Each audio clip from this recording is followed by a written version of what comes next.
left, more. And we're in chapter 23, so I think we have skipped a few chapters because they were short. So chapter 23 is entitled Delivering the Wives of the Brahmanas Who Performed Sacrifices. So the Krishna book is a summary of the 10th canto of the Srimad Bhagavatam. So technically this is Bhagavatam. So we are all actually having Bhagavad Katha right now. So you can't get any more perfect than having Bhagavad Katha in front of Radha Gokulananda in the month of Kartik. So I'll read through, and if I feel there's places where I can explain something, or if there's questions, we'll take questions at the end. But the idea is to read through this chapter, and if there's any realizations, I'll try and share it. Okay. So the morning passed, and the cowherd boys were very hungry because they had not eaten breakfast. They immediately approached Krishna and Balaram and said, "Dear Krishna and Balaram, you're both all-powerful. You can kill many, many demons, but today we are much afflicted with hunger, and this is disturbing us. Please arrange for something that will mitigate our hunger." Requested in this way by their friends, Lord Krishna and Balaram arranged to show compassion to certain wives of Brahmanas who were performing sacrifices. These wives were great devotees of the Lord, and Krishna took this opportunity to bless them. He said, "My dear friends, please go to the house of the Brahmanas nearby. They are now engaged in performing the Vedic sacrifices known as Angiras, for they desire elevation to the heavenly planets. All of you please go to them." Then Lord Krishna warned his friends, "These Brahmanas are not Vaishnavas. They cannot even chant our names, Krishna and Balaram." They were very busy in chanting the Vedic hymns, although the purpose of Vedic knowledge is to find me. But because they are not attracted by the names of Krishna and Balaram, you had better not ask them for anything in my name. Better ask for charity in the name of Balaram. So before I carry on, who can say Krishna? Who can say Balaram? So whoever said Krishna and Balaram, you're all Vaishnavas. Congratulations. Okay, right. Now why did Krishna say to not ask for charity in his name? Charity is generally given to high-class Brahmanas, but Krishna and Balaram did not appear in a Brahmana family. Balaram was known as the son of Vasudeva, a Kshatriya, and Krishna was known in Vrindavan as the son of Nanda Maharaj, who was a Vaishya. Neither belonged to the Brahmana community. Therefore, Krishna considered that the Brahmanas engaged in performing sacrifices might not be induced to give charity to a Kshatriya and a Vaishya. But at least if you utter the name of Balaram, Krishna says, they may prefer to give in charity to a Kshatriya rather than to me, because I am only a Vaishya. Being thus ordered by the Supreme Personality of Godhead, all the boys went to the Brahmanas and began to ask for some charity. They approached them with folded hands and fell down on the ground to offer respect. "O earthly gods, kindly hear us, who are ordered by Lord Krishna and Balaram. We hope you know them both very well, and we wish you all good fortune. Krishna and Balaram are tending cows nearby, and we have accompanied them. We have come to ask for some food from you. You are all Brahmanas and knower of religious principles, and if you think that you should give us charity, then give us some food, and we shall all eat along with Krishna and Balaram. You are the most respectable Brahmanas within the human society, and you are all expected to know all the principles of religious procedure." Although the boys were village boys and were not expected to be learned in all the Vedic principles of religious ritual, they hinted that because of their association with Krishna and Balaram, they knew all those principles. By addressing the Brahmanas as knowers of all religious principles, the boys expressed the point of view that when the Supreme Personality of Godhead, Krishna and Balaram, were asking for food, the Brahmanas should immediately deliver some without hesitation. Because, as stated in the Bhagavad Gita, one should perform yajna, sacrifices, only for the satisfaction of Vishnu. The boys continued, "Lord Vishnu, as Krishna and Balaram, is standing, waiting, and you should immediately deliver whatever food you have in your stock." They also explained to the Brahmanas when food is to be accepted and when is not to be accepted. Generally, the Vaishnavas or pure devotees of the Lord do not take part in ordinary sacrificial performances. But they know very well the ceremonials called Diksha, Pashu Samstha, and Shotramani. One is permitted to take food after the procedure of Diksha and before the animal sacrifice ceremony and the Shotramani, or ceremony in which liquors are also offered.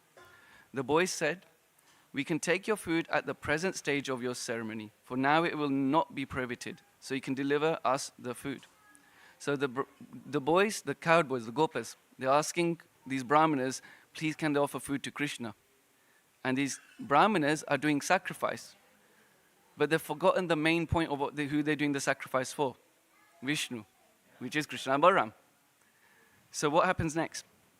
Although the companions of Lord Krishna and Balaram were simple cowherd boys, they were in a position to dictate even to the high-class brahmanas engaged in the Vedic rituals of sacrifice. But the Smarta brahmanas, who were simply sacrificial-minded, could not understand the dictation of the transcendental devotees of the Lord. They could not even appreciate the begging of the Supreme Lord, Krishna and Balaram. Imagine that. Krishna and Balaram come to you, ask you for food, and you ignore them. That's what's happened. Another point before I carry on. The Brahmanas are all Vrajvasis. They're doing the yagna in Vrindavan, in Vraj. Still they don't know who Krishna and Balaram is. Can you believe that? Shri Radha Gokulananda ki jai, Shri Sita Ram Lakshman Hanuman ji ki jai, Shri Gaur Nitai ki jai, Shri Yashoda Damodar ki jai, Srila Prabhupada ki jai. So Aarti will be at 7 o'clock. So you got like 40 minutes, well not 40 minutes, 25 minutes before Aarti. Okay, let's carry on. So although the companions of Lord Krishna and Balaram were simple cowherd boys, they were in a position to dictate even to the high-class brahmanas engaged in the Vedic rituals of sacrifice. But the Smarta brahmanas, who were simply sacrificial-minded, could not understand the dictation of the transcendental devotees of the Lord. They could not even appreciate the begging of the Supreme Lord, Krishna and Balaram. Although they heard all the arguments on behalf of Krishna and Balaram, they did not care for them, and they refused to speak to the boys. Despite being highly elevated in the knowledge of Vedic sacrificial rites, all such non-devotee brahmanas, although they think of themselves as highly elevated, are ignorant, foolish persons. All their activities are childish because they do not know the purpose of the Vedas, as it is explained in the Bhagavad Gita, to understand Krishna. That's the main point. All these rituals is to attain Krishna. So if Krishna is right in front of you and you're ignoring him and not giving him food, what is the point of these yagnas? What's the point of all these rituals? So this is what the theme of this chapter. Krishna is going to teach us a lesson. Lord Chaitanya therefore gave his valuable opinion that although a person may not be born in a Brahmana family, if he knows Krishna or the science of Krishna consciousness, he is more than a Brahmana, and he is quite fit to become a spiritual master. There are various details to be observed in the performance of sacrifices. They are known as Desha, which is place, Kala, time, Prathag, Dravya, the different detailed paraphernalia, Mantra, hymns, Tantra, scriptural evidences, Agni, fire, Ritvik, learned performers of sacrifices, Devata, the demigods, Yajman, the performer of the sacrifices, Kratu, the sacrifice itself, and Dharma, the procedures.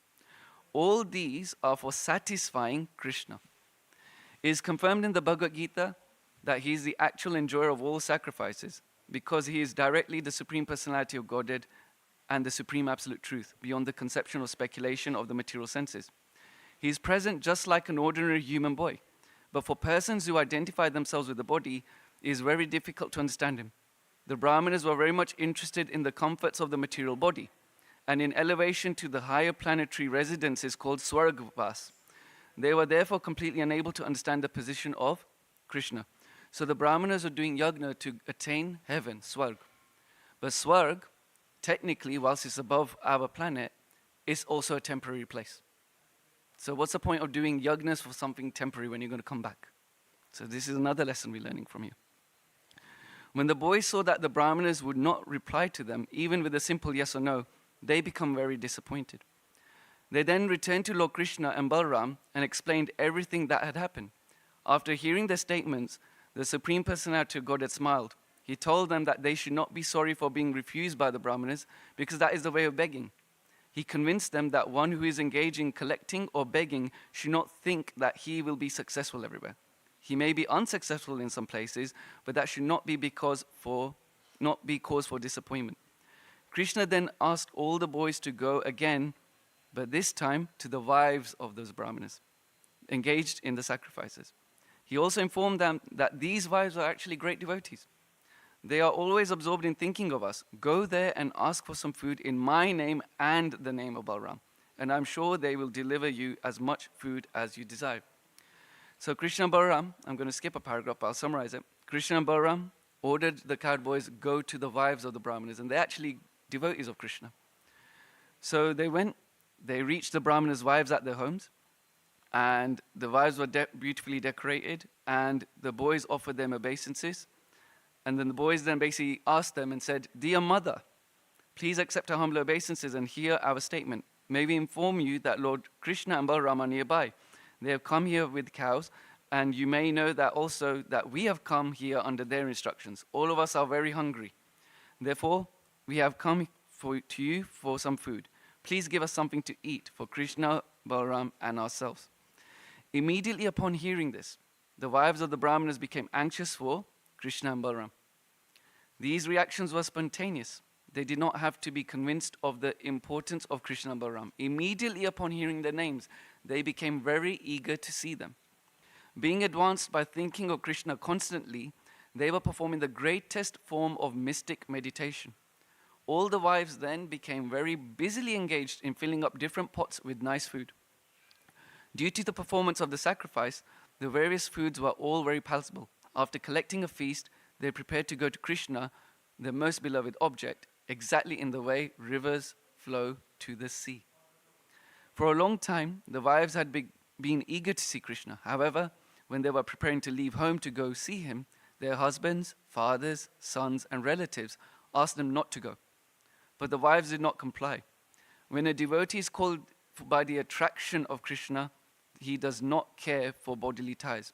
You should say she as well does not care for bodily ties, because the wives went running to Krishna. The women entered the forest of Vrindavan on the banks of the Yamuna, which was verdant with vegetation and newly grown vines and flowers. Within that forest, they saw Krishna and Balram engaged in tending the cows along with their very affectionate boyfriends. The Brahmana's wife saw Krishna with a blackish complexion, wearing a garment that glittered like gold. He wore a nice garland of forest flowers and a peacock feather on his head. He was also painted with the minerals found in Vrindavan, and he looked exactly like a dancing actor on a theatrical stage. They saw him resting one hand on the shoulder of his friend, and his other hand he was holding a lotus flower. His ears were decorated with lilies. He wore marks of tilak, and he was simply charming, and he was smiling charmingly.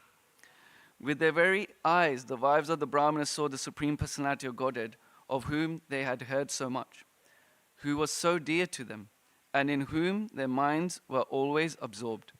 Now they saw him eye to eye and face to face, and Krishna entered within their hearts through their eyes. So this is how we should take darshan of the deities when we come. We should absorb what they're wearing, we should see how they're dressed, and we should take darshan from the eyes, and that should reach our heart. So we've been taught how to take darshan as well today. Within themselves, they began to embrace Krishna to their heart's content, and the distress of separation was mitigated immediately. They were just like great sages who, by the advancement of knowledge, merge into the existence of the Supreme. As the super soul living in everyone's heart, Lord Krishna could understand their minds. They had come to him despite all the protests of their relatives, fathers, husbands, and brothers, and despite all the duties of household affairs. They came just to see him, who was their life and soul. They were exactly following Krishna's instructions in the Bhagavad Gita. One should surrender to him, giving up all varieties of occupational and religious duties. He therefore began to speak to them, smiling very magnificently. It should be noted in this connection that when Krishna entered into the wives' hearts, and when they embraced him and felt the transcendental bliss of being merged with him, the Supreme Lord Krishna did not lose his identity. Nor did the individual wives lose theirs. The individuality of both the Lord and the wives remained, yet they felt oneness in existence. When a lover submits to his lover without any pinch of personal consideration, that is called oneness. Lord Chaitanya has taught us this feeling of oneness in his Shikshastaka. Krishna may act freely, doing whatever he likes, but the devotee should always be in oneness or in agreement with his desires. That oneness was exhibited by the wives of the Brahmanas in their love for Krishna. Krishna welcomed them with the following words: "My dear wives of all the Brahmanas, you are all very fortunate and are welcome here. Please let me know what I can do for you. Your coming here to see me, neglecting all the restrictions and hindrances of relatives, fathers, brothers, and husbands, is completely befitting. One who does this actually knows his self-interest, because rendering transcendental loving service unto me without motive or restriction is actually auspicious for the living entities." Lord Krishna here confirms that the conditioned soul can reach the highest perfectional stage by surrendering to him. One must give up all other responsibilities. Keep a hold of this sentence because something's going to happen in the next few paragraphs. The complete surrender onto the Supreme Personality of Godhead is a most auspicious path for the conditioned soul, because the Supreme Lord is the supreme objective of love. Everyone is loving his self according to the advancement of his knowledge.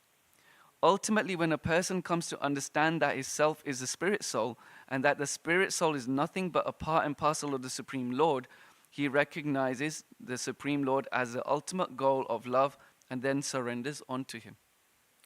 This surrender is considered auspicious for the conditioned soul. Our life, property, home, wife, children, house, country, society, and all paraphernalia which are very dear to us are expansions of the Supreme Personality of Godhead.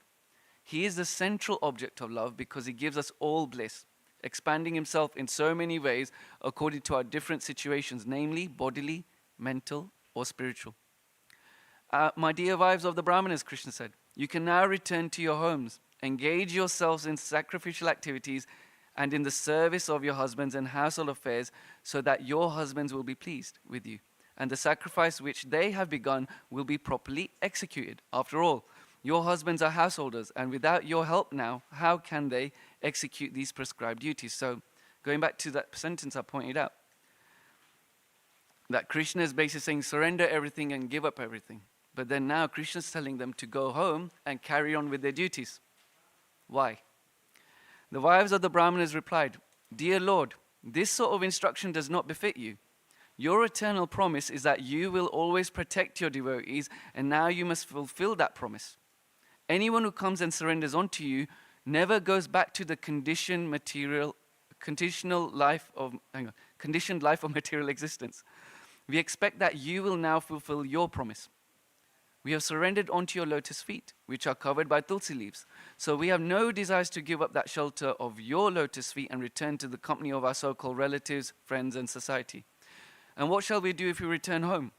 Our husbands, brothers, fathers, sons, mothers, and friends will no longer accept us at home, because we have already left them all. Therefore, we have no shelter to return to.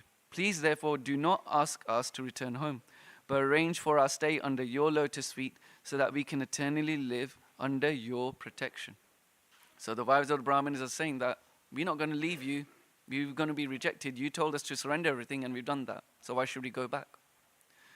The Supreme Personality of Godhead replied, "My dear wives of the Brahmanas, rest assured that your husbands will not neglect you on your return, nor will your brothers, sons, or fathers refuse to accept you. Because you are my pure devotees, not only your relatives, but also people in general, as well as the demigods, will be satisfied with you." Krishna is situated as a super soul in everyone's heart. So someone who becomes a pure devotee of the Lord immediately becomes pleasing to everyone. The pure devotees of Lord Krishna is never inimical to anyone, nor can any sane person be an enemy of a pure devotee. Transcendental love for me does not depend upon bodily connection. Krishna said further, "But anyone whose mind is always absorbed in me will surely very soon come to me for my eternal association." After being instructed by the Supreme Personality of Godhead, all the wives returned home to their respective husbands. Pleased to see their wives back home, so the Brahmanas were not angry, they were actually pleased, because they needed their wives to help them. The Brahmanas sat together with them and executed the performances of sacrifices as enjoined in the Shastras. According to Vedic principle, religious rituals must be executed by the husband and wife together. When the Brahmanas' wives returned, The sacrifice was duly and nicely executed. One of the Brahmana's wives, however, who had been forcibly checked from going to see Krishna, began to remember him as she heard of his bodily features. Being completely absorbed in his thoughts, she gave up her material body, conditioned by the laws of nature. So one Brahmana's wife was not allowed to go, but when she heard of Krishna's description, she passed away. After the departure of the Brahmana's wives, Sri Govinda and his cowherd boyfriends enjoyed the food they had been offered. In this way, the ever-joyful personality of Godhead exhibited his transcendental pastimes in the guise of an ordinary human being in order to attract the common people to Krishna consciousness. With his words and beauty, he attracted all cows, cowherd boys, and damsels in Vrindavan. All of them together enjoyed the pastimes of the Lord. After the return of their wives from Krishna, the Brahmanas engaged in the performance of sacrifice began to regret their sinful activities in refusing food to the Supreme Personality of Godhead. Now the Brahmanas have actually realized their mistake. So what happens now after they realize their mistake? They could finally understand their mistake, engage in the performance of Vedic rituals. They had neglected the Supreme Personality of Godhead, who had appeared just like an ordinary human being, and asked for some food. They began to condemn themselves after seeing the faith and devotion of their wives. They regretted very much that although their wives were elevated to the platform of pure devotional service, they themselves could not understand even a little bit of how to love and offer transcendental loving service to the Supreme Soul. They began to talk among themselves. And this, by the way, is actually in the Bhagavatam. To hell with being born Brahmanas. To hell with our learning of all Vedic literatures. To hell with our performing great sacrifices and observing all the rules and regulations. To hell with our family. To hell with our expert service in performing the rituals exactly according to the description of the scriptures. To hell with it all. And we have not developed transcendental loving service to the Supreme Personality of Godhead, who is beyond the speculation of the mind, body, and senses. So the Brahmanas realize there's no point learning all these Vedas, all these rituals, performing all these activities precisely according to Vedic, rules and regulations, if they don't know who Krishna is.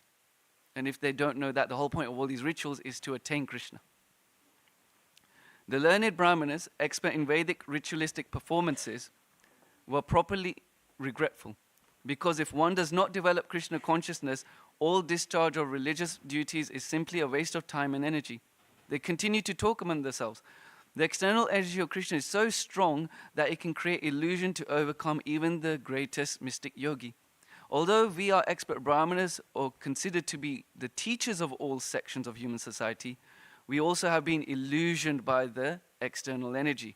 Just see how fortunate these women are.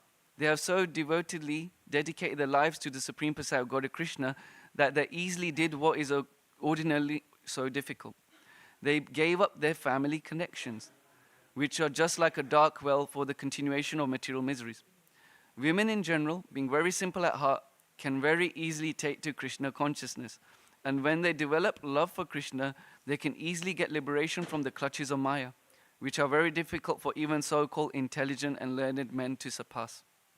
The Brahmanas continued.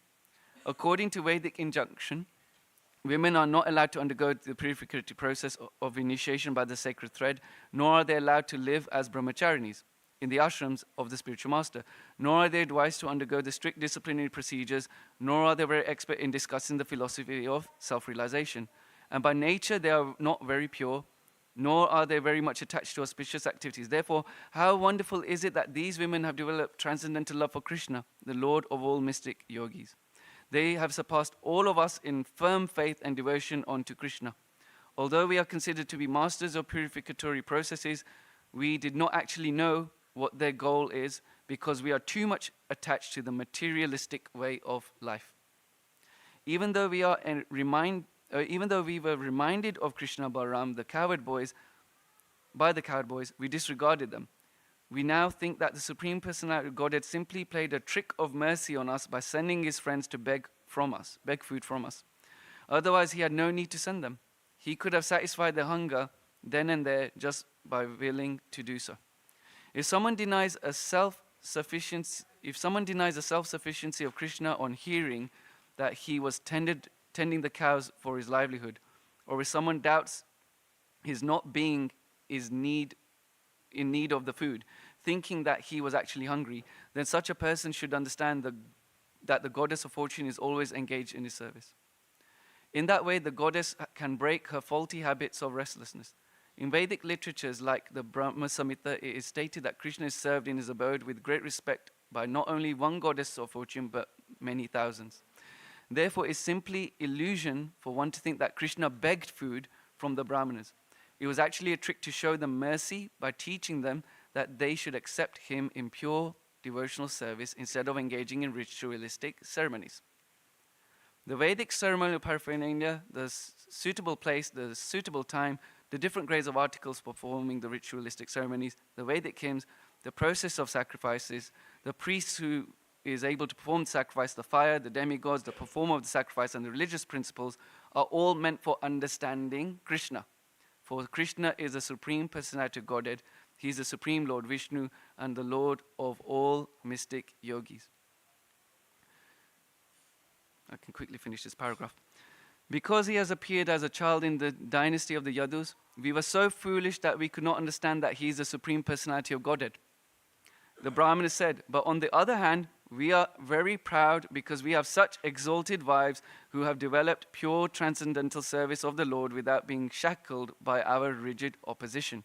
Let us therefore offer our respectful obeisances unto the lotus feet of Lord Krishna, whose illusionary energy called Maya, we are absorbed in fruitive activities. We therefore pray to the Lord to be kind enough to excuse us because we are simply captivated by his external energy. We transgress his order without knowing his transcendental glories. The Brahmanas repented their sinful activities. They wanted to go properly to offer their obeisances unto him, but being afraid of gumps, they could not go to Krishna and surrender unto him. In other words, it was very difficult for one to surrender fully unto the Supreme Personality of Godhead without being purified by devotional service. The example of the learned Brahmanas and their wives is vivid. The wives of the Brahmanas, because they were inspired by pure devotional service, did not care for any kind of opposition to Krishna, any kind of opposition. They immediately went to Krishna, but the Brahmanas, although they had come to know the supremacy of the Lord and were repenting, were still afraid of King Kamsa because they were too much addicted to fruitive activities. Thus ends the Bhaktivedanta purport of the 23rd chapter of Krishna, delivering the wives of the Brahmanas who performed sacrifices. So we're going to have Aarti in around a minute or two. But has anyone got any questions on anything that was mentioned? So to summarize,